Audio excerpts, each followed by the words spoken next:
A small, rare tornado raged through a South Los Angeles neighborhood Friday morning, launching wood and trash into the air amid a rainstorm that pelted Southern California. The unusual event occurred about 9:20 a.m. near the intersection of Gage and Vermont Avenues in the Vermont's Lassen area. The National Weather Service confirmed late Friday afternoon that the high winds were indeed a small EF0 tornado. Such tornadoes have wind speeds of 65 to 85 miles per hour, the Weather Service said.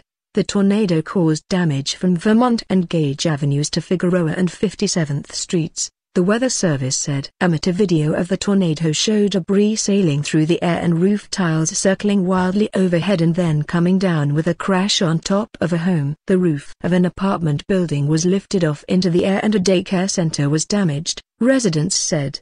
The tornado lasted less than a minute, according to witnesses. All of a sudden, we heard banging and booming and my door flew open, said Candy Ward, who had been watching TV with her granddaughter. We looked outside and everything was flying down the sidewalk. We saw the roof of the top of my building come flying off, Ward said. It was really wild. Another resident of the building said she came out of her apartment and saw a 2x4 fly by. An employee at a nearby daycare center, Gare Learning Center, said she was fixing food in the kitchen when something out the window suddenly caught her eye. I looked up and saw a trash can and stuff flying, Deborah Lavin said. It got dark, then it got real cold. The wind, it just took off. The daycare center's sign was damaged and the windows were blown out, Onija Vernon said. We saw the winds swirl up in the air 20 to 30 feet high, Vernon said. It took trees, anything that was in its way. It was trees, debris, wood, trash cans, it was all being whirled up in the wind by this tornado. Children at the daycare center were safely kept away from the windows and were not harmed,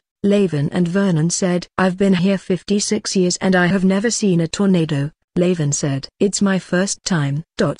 It was crazy. Catherine Main of the Los Angeles Fire Department said there had been several reports of a tornado in South Los Angeles. In its forecast for Friday's storm, the National Weather Service had said small tornadoes were possible in Southern California. A representative for the service's Oxnard forecast office initially said they too had received calls about a possible tornado in South LA but had so far been unable to verify the phenomenon. A field crew was likely heading to the scene to examine the damage and see if a tornado had occurred, the service's Eric Bolt said. The service later announced on Twitter that the event was an EF0 tornado.